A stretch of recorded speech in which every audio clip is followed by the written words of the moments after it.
While Trump tried to drive his economic message, 50 high-ranking diplomatic and national security advisors from Republican presidents Richard Nixon to George W. Bush signed a letter opposing Trump. Elaine, in that letter, they said if elected, Trump would be the most reckless president in American history.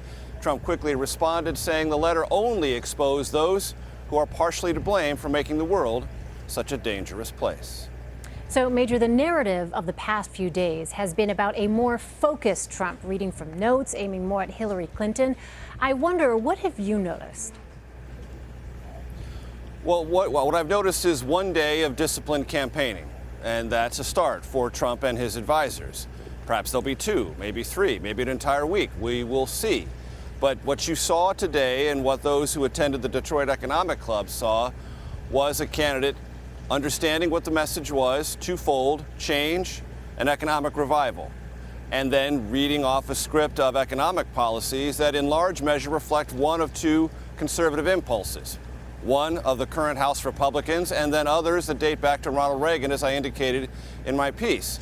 So there is not a whole lot that is original or new from Trump on economic policy, except for one area: trade. He's much more hostile to free trade than Ronald Reagan was, or any of the Republican presidents or nominees that succeeded Reagan. And on this score, Trump is different as a Republican. And that relationship between Trump and his party and trade is going to obviously have to evolve.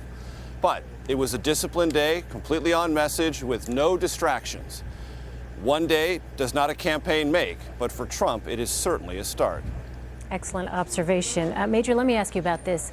Evan McMullin, a former CIA official and an anti-Trump Republican, launched an independent run on Monday, writing, quote, "Donald Trump appeals to the worst fears of Americans at a time we need unity, not division. Given his obvious personal instability, putting him in command of our military and nuclear arsenal would be deeply irresponsible. With the stakes so high for our nation and at this late stage in the process, I can no longer stand on the sidelines." So, Major, McMullin's already missed a number of ballot deadlines. What would his role be in this race? Non-existent. I just don't see how this person makes any difference whatsoever. Nobody knows who he is. He has no profile politically or in any other sense that really matters in a national campaign. 26 state filing deadlines have already lapsed by the end of this week, 34. Almost all of the most important states, either in electoral votes or swing states, will be gone by then.